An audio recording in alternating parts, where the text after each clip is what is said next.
Kalau ukuran kistanya itu sudah membesar, nah itu dapat menyebabkan pada kista coklat, yaitu kita sebut kista endometriosis, itu dapat menyebabkan sulit hamil ke depannya. Karena kalau kista dermoid itu dia padat, isinya tuh ada gigi, ada rambut, tuh yang biasa menyebabkan sering terjadinya kista terpuntir. Kalau sudah terjadi kista terpuntir, itu pasti akan menyebabkan, tapi ada juga kista yang dapat terjadi pada saat masih usia anak-anak. Jadi untuk anak-anak perempuan itu juga harus diwaspadai kalau sebetulnya untuk kista ovarium itu masih bisa saja hamil. Karena ovarium itu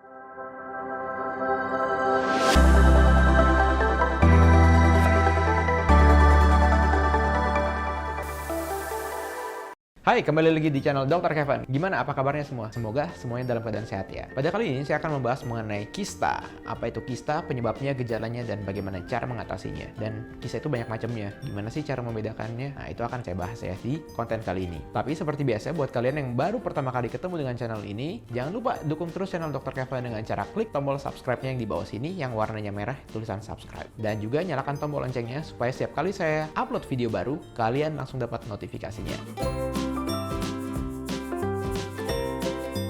Nah, kita masuk ke pembahasannya. Kista itu adalah suatu tumor yang biasanya terjadi di indung telur. Bedanya kista sama miom, kalau miom itu bentuknya padat, kista itu cairan. Ya, udah ada video tentang miom di sini, tinggal klik aja linknya. Nah, itu udah dibahas mengenai miom. Nah, kalau kista tadi ya, kayak balon, isinya cairan dan berada di indung telur. Nah, kista itu dapat membesar atau juga biasanya kecil yang biasa kita sebut PCO. PCO itu polycystic ovary. Sudah ada juga videonya tentang PCOS di sini, tinggal diklik aja untuk mengetahui lebih lanjut tentang PCOS. Gejala kista sebetulnya itu beragam, banyak banget, dari yang tidak bergejala sampai yang bergejala sampai sakit perut, tergantung juga ukurannya dan besarnya. Secara garis besar kita dapat membedakan kista itu ada kista yang cair atau kista yang padat gitu. Jadi kista itu kayak suatu bola rongga gitu. Nah, kalau cair isinya cairan, padat isinya padat, dan biasanya terletak di indung telur. Indung telur itu wanita ada dua, kanan dan kiri. Gejala yang paling sering adalah gangguan menstruasi. Jadi siklus menstruasi itu akan terganggu, yang dulunya teratur karena ada kista bisa jadi tidak teratur. Bisa ngeflek atau jadi tidak menstruasi dalam sebulan.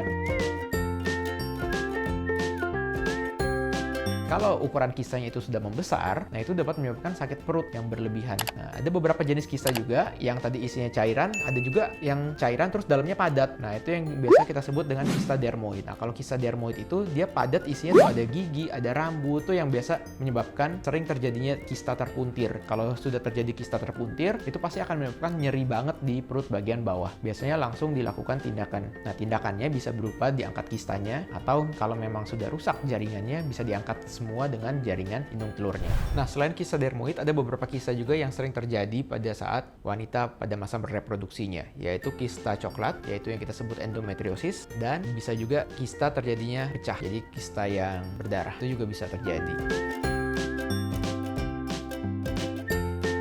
Biasa konsekuensinya atau komplikasinya adalah kalau misalnya kista pecah dan berdarah itu, dia dapat menyebabkan sakit perut yang berlebihan. Pada kista coklat, yaitu kita sebut kista endometriosis, itu dapat menyebabkan sulit hamil ke depannya karena dia menyebabkan perlengketan di dalam rongga panggung.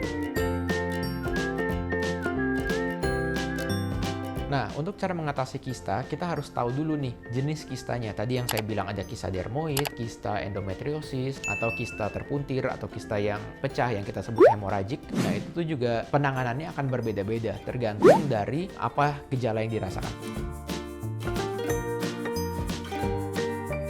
Untuk mengetahuinya paling gampang adalah di USG. USG itu aman, tidak ada radiasinya. Jadi USG itu bisa dari perut atau bisa juga dari jalan lahir atau bisa juga dari anus. Jadi memang ada beberapa keunggulan. Kalau untuk kista memang disarankan untuk USG dari bawah, tergantung juga dari besarnya. Kalau kistanya ya memang sudah besar, dibutuhkan juga USG dari perut biar kita juga dapat memeriksanya lebih jelas. Karena kalau dari bawah aja memang dia tidak dapat sampai ke perut bagian atas. Ada beberapa pemeriksaan lab juga dari darah yang juga dapat mendeteksi adanya keganasan pada kista itu atau tidak. Penting sekali dibedakan apakah kista ini kista yang jinak atau kista yang ganas.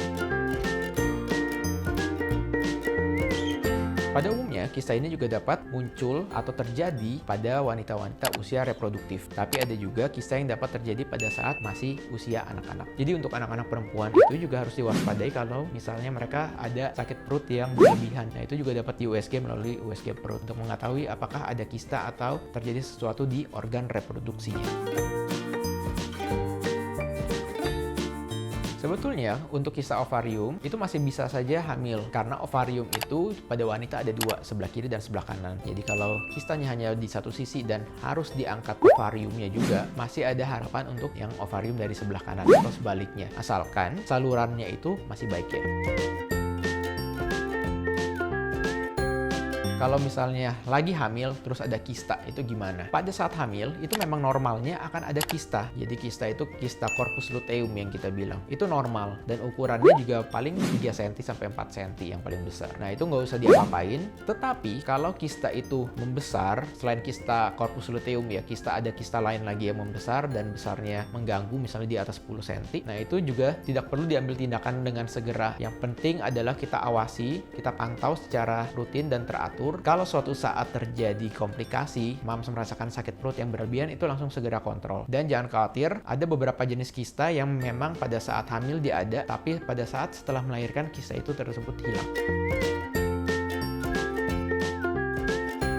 Pada saat mams hamil dan ada kista, itu tidak langsung terpengaruh ke janinnya ya. Jadi kista itu kan yang kita tahu dia di luar dari rahim. Sementara janin itu dalam rahim dan diselimuti oleh selaput ketuban.